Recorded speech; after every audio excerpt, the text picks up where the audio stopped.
The bond market 10-year auction. Let's head to Rick Santelli in Chicago. Rick?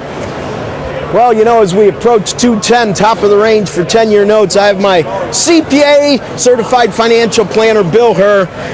We always like to talk taxes, and that's your cup of tea as we get ready to slide into April, and everybody's thinking taxes. You know, LBJ is famous for a lot of things. One thing he's famous for is ending the trust fund with Social Security, but it's also a good quote you talked to me about. Well, LBJ said that the most dangerous thing for an American businessman is doubt and uncertainty of tax policy, and I can't think of a time in the last 30 years when there's been more doubt with regulation and tax policy than there is today. You're a font of information when it comes to taxes. Many members have used you in the past. How many hours did you tell me are spent dealing with IRS and getting your tax natures in order? Well, you know, Nina Olson in a report said that the biggest problem right now facing taxpayers and the IRS is the complexity of the code, and she estimated that 6 billion hours. Billion with a B? With a B. 3 million workers, 2,000 hours a year is spent trying to comply with the tax code.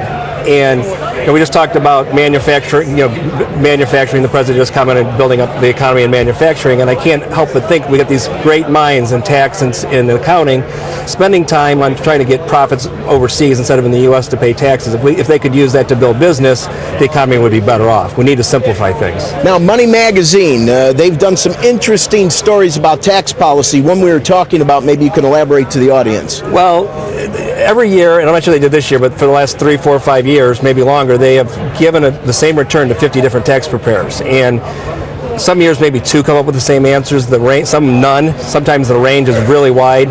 So you know there's a problem with the tax code. I mean, Paul O'Neill, when he was Treasury Secretary, said that even the IRS can't understand the tax code. So that's a problem. That might be my favorite and only quote of Mr. O'Neill that I really like. Carl, back to you.